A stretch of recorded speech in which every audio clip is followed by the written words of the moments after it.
Assalamualaikum warahmatullahi wabarakatuh. Sampurasun. Wilujeng tepang para siswa kelas 8 anu ku Ibu Lilis tipikareus tepang deui sareng Ibu dina pangajaran basa Sunda. Dina danget ayeuna materi pangajaran anu baris dipedar ku Ibu nyaeta materi katilu, nyaeta materi sisindiran. Wilujeng ngaregepkeun.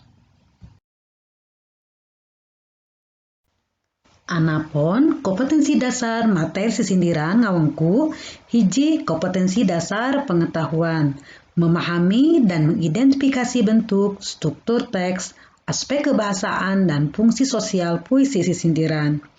Sedangkan anu kadua nyaeta kompetensi dasar keterampilan, mengekspresikan sisindiran dalam bentuk tulisan dan lisan, misalnya melalui poster atau tanpa sindir, dengan memperhatikan struktur, ekspresi, dan intonasi kalimat.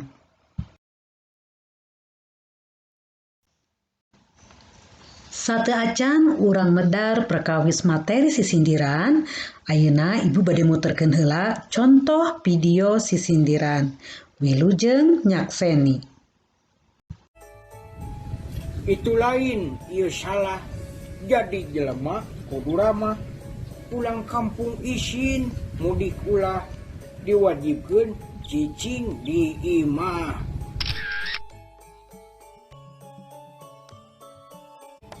Ngala lauk mujair. Ngala manuk piit. Ulah waka minta THR. Dewekna keurik teu boga duit.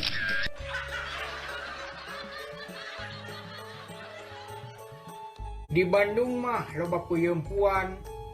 Komo lamun kabaranang. Pas lebaran mah loba penipuan. Kalengkongguan eusiranginang.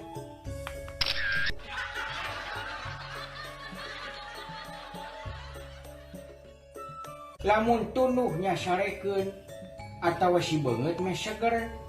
Yang naon disuguhkeun hese daharna pan make masker.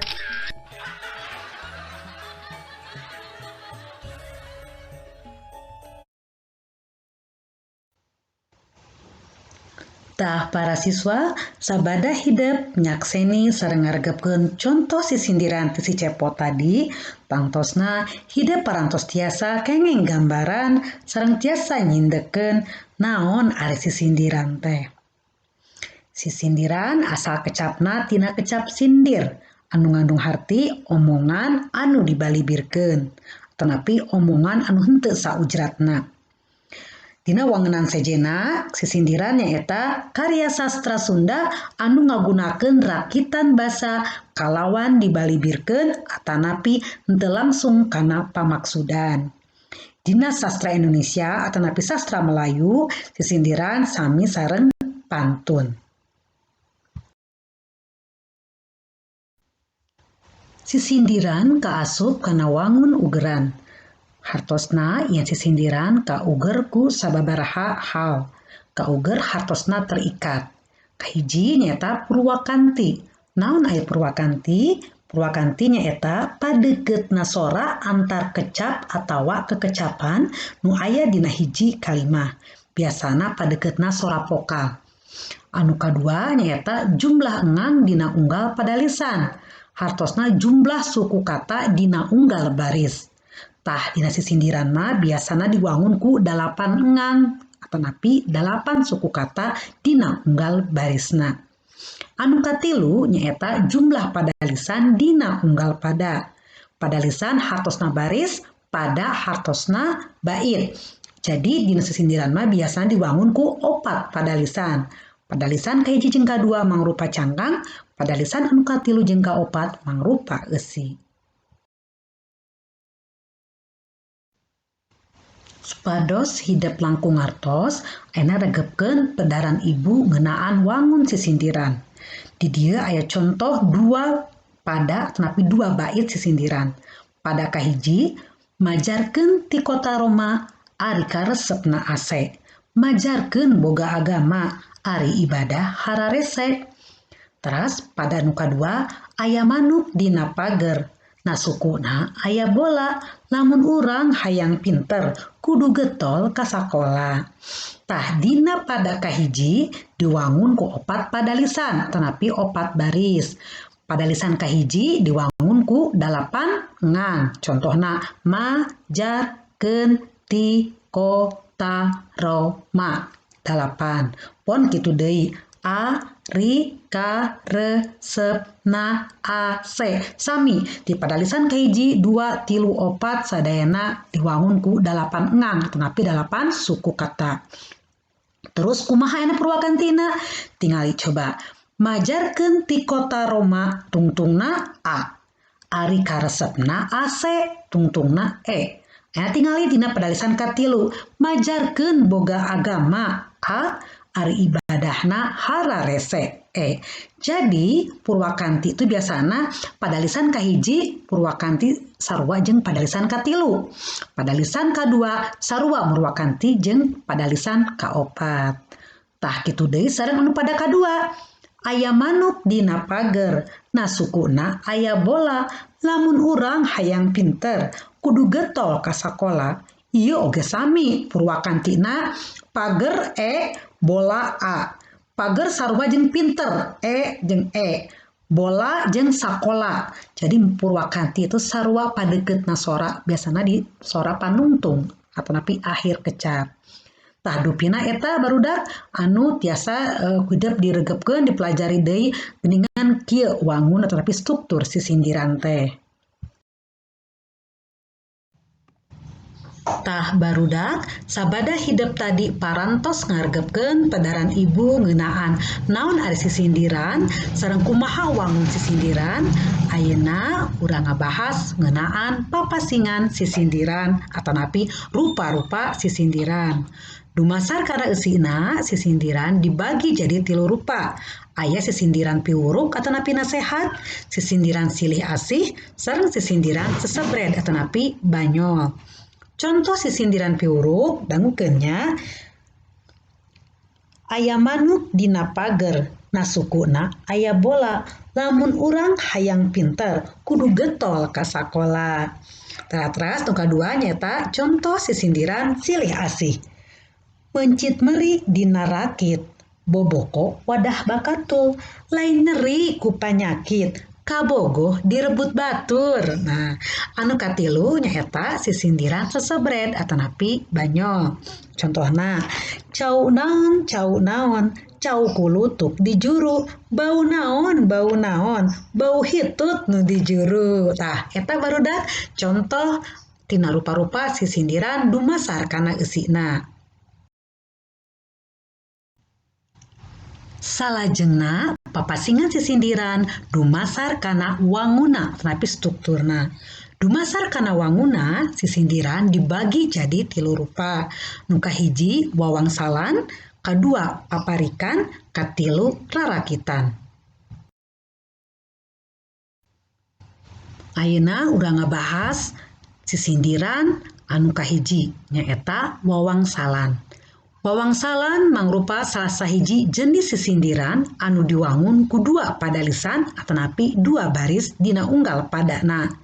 Padalisan kahiji mangrupa cangkang atau kulit, sedangkan padalisan kadua mangrupa eusi. Antara cangkang jeung eusi kawas nu eueuh patalina nanaon, kakara nyambung lamun geus kapanggih wangsalna. Biasana wangsalna sok sarua atau napi mirip sorana jeung salah sahiji kecap nu aya dina eusi. Jadi, urang kudu ngira-ngira naon jawabanana. Salajengna, hayu urang sasarengan ngabahas contoh wawangsalan. Contoh anu kahiji, alat ngitung dipencetan, imah gede tapi kotor.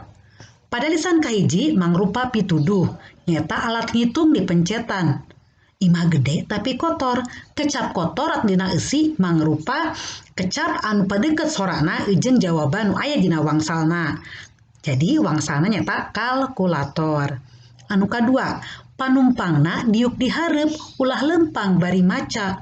Berarti ieu wangsalna kendaraan atau napi tutumpakan. Panumpangna diuk dihareup kendaraan naonnya ulah lempang bari maca. Tah maca eta mangrupa kecap anu bisa dijadikeun Wangsal anu deket jeung kecap maca naon? Beca. Anu katilu, beas ditutuan deui, iraha atuh patepung.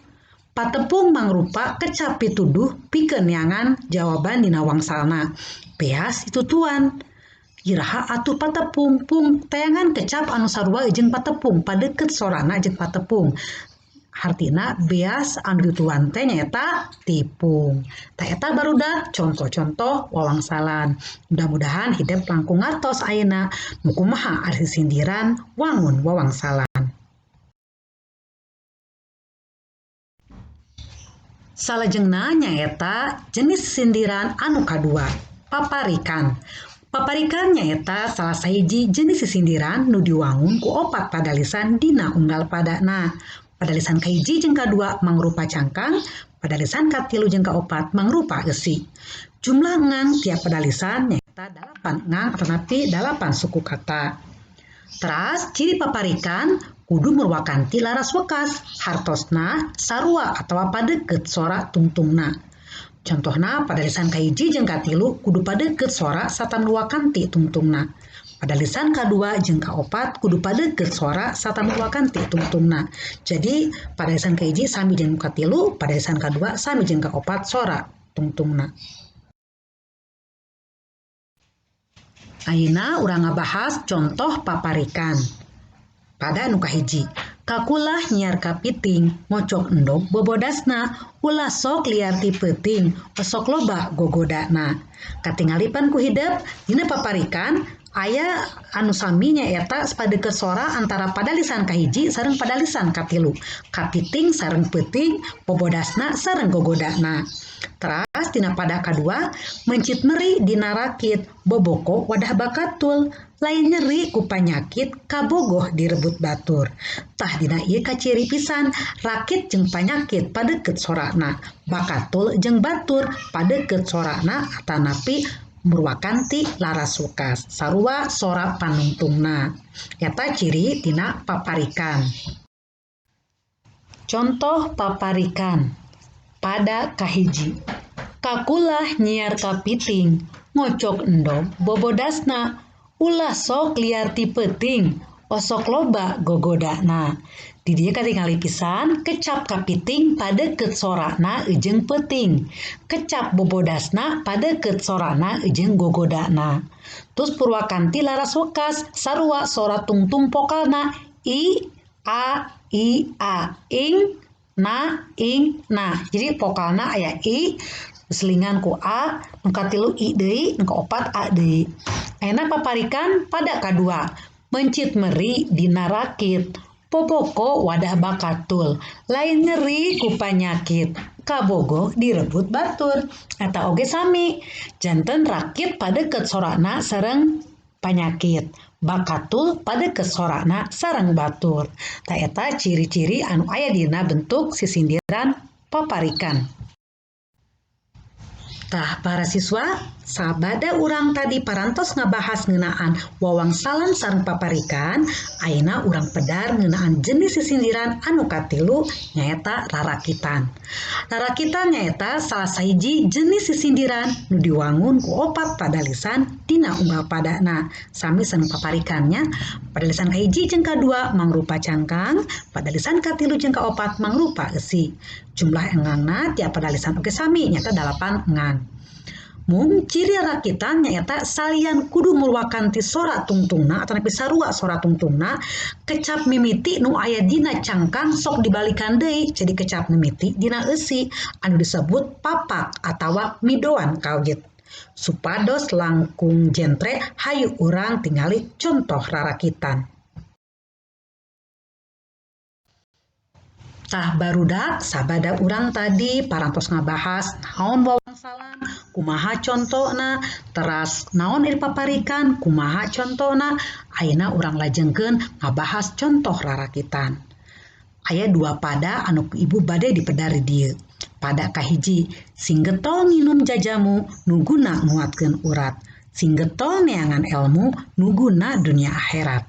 Pada kedua, lamun hayang nyen pager kudu daek mawa paku, lamun hayang jadi pinter kudu daek maca buku. Tah katingali pisan kan benten na paparikan jeung narakitan. Ari paparikan mah anu sarua teh tenapin padeukeut soran teh aya tungtung hungkul, tungtung tapi di akhirna. Aya dina narakitan mah anu sarua teh boh kecap awal tingali singgetol diulangi deui di padalisan katilu singgetol, padalisan kadua nuguna diulangi deui di padalisan kaopat nuguna. Pon kitu deui sareng kecap akhirna jajamu padeukeut sorana jeung ilmu, urat padeukeut sorana jeung akhirat. Tah eta disebut laras sukas. Sedengkeun anu sarua sora awalna atau sora mimitina disebut midoan kawit. Eta ciri rarakitan anu ngabedakeun jeung paparikan. Tah para siswa, rupina mung sakitu nu kapihatur materi sisindiran dina danget ayeuna. Mudah-mudahan hidup rada ngartos ayeuna mah naon sisindiran teh. Tapi saupami hidup tacan ngartos, mangga bukaan deui bacaan deui bukuna sareng LKS-na. Hatur nuhun kana perhatosanana. Wassalamualaikum warahmatullahi wabarakatuh.